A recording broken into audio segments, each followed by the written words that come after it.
नमस्कार दोस्तों। आज हम बात करेंगे एक बिजनेसमैन की सफलता की कहानी। दोस्तों, जीरोदा के ऑनर ने ट्विटर पे अनाउंस किया है इस फ्राइडे को कि उनका जो कस्टमर बेस जो है इस फ्राइडे को 1 करोड़ पार कर गया है।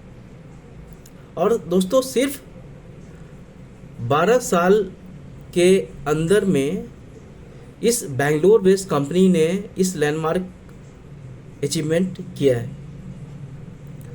तो दोस्तों, हम जानते हैं क्या क्या कारण है जिसने जीरोदा को आज के दिन में one of the top stock broking company बनाया, जहाँ की दूसरे स्टॉक ब्रोकिंग कंपनी जो है मोर देन 100 ईयर से मार्केट में है, लेकिन आज तक उन्होंने 1 लाख कस्टमर को भी वो पार नहीं कर पाया है। और कस 12 साल में जीरोदा के जो ऑनर हैं उन्होंने इस अचीवमेंट को हासिल किया है।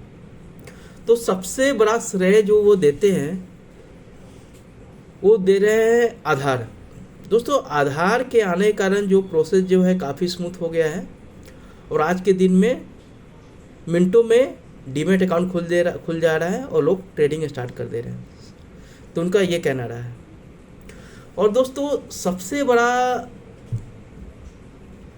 जो चीज़ वो बोल रहे हैं कि उनकी सफलता का जो राज है कि 1 करोड़ उन्होंने कस्टमर बेस कैसे उन्होंने एक्वायर किया। तो उन्होंने जीरोदा का, दोस्तों आप लोगों ने कभी एडवर्टीजमेंट नहीं देखा होगा, कहीं आपने बिलबोर्ड नहीं देखा होगा, टीवी पे भी दोस्तों मैंने तो आज तक कभी उनका एडवर्टीजमेंट देखा नहीं है। तो only through economy, only through word of mouth के आधार पे, बेसिस पे उन्होंने इतना बड़ा अचीवमेंट उन्होंने हासिल किया। वर्ड ऑफ माउथ का मतलब दोस्तों है कि एक कस्टमर, एक संतुष्ट सेटिस्फाइड कस्टमर 4 कस्टमर लेकर के आता है। मतलब कि अगर आप सही सर्विस दे रहे हैं, सही प्रोडक्ट दे रहे हैं, तो आपको दोस्तों एडवर्टीजमेंट करने की ज़रूरत नहीं, उसमें खर्चा करने की ज़रूरत नहीं है। कस्टमर ही कस्टमर लेकर के आएगा। तो ये दोस्तों नितिन कामत जो बोल रहे हैं कि उनकी सफलता का सबसे बड़ा ये राज रहा वर्ड ऑफ माउथ। और दूसरा बोल रहे हैं single offering for all customers. भी हर एक कस्टमर को एक ही प्रोडक्ट दे रहे हैं। ऐसा नहीं कि कोई ज़्यादा बार्गेन कर रहा है तो उसको कम ब्रोकरेज दे रहे हैं, या कोई कम बार्गेन कर रहा है तो उसको ज़्यादा ब्रोकरेज दे रहे हैं। और दोस्तों, इसके बेसिस पे उन्होंने इकोनॉमी ऑफ स्केल उन्होंने क्लियर किया। मतलब कि एक हद से, एक लिमिट से ऊपर अगर आपका कस्टमर बेस हो जाता है या प्रोडक्शन आपका हो जाता है तो आपका कॉस्ट ऑफ प्रोडक्शन या कॉस्ट ऑफ सर्विस तो सेम ही रहता है, चाहे वो आपका अगर 100 कस्टमर हो या 1000 कस्टमर हो।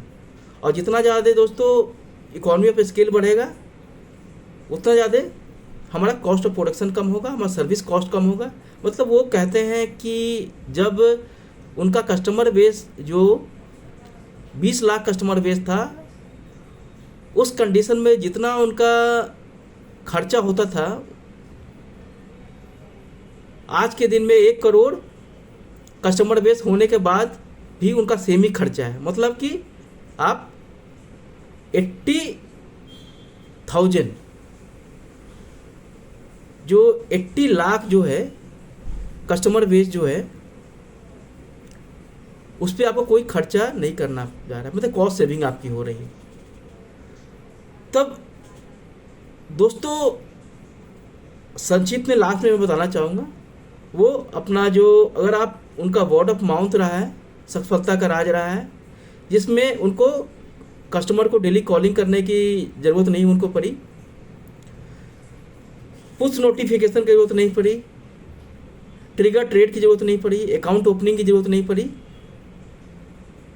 और वो बोल रहे हैं कि लास्ट में उन्होंने सफलता का राज रहा, उन्होंने टीम को जो लीन रखा है, जितना ज़रूरत है उतना ही एम्प्लॉय उन्होंने रखा है, मार्केटिंग पे खर्चा नहीं किया और एडवर्टीजमेंट पे खर्चा नहीं किया।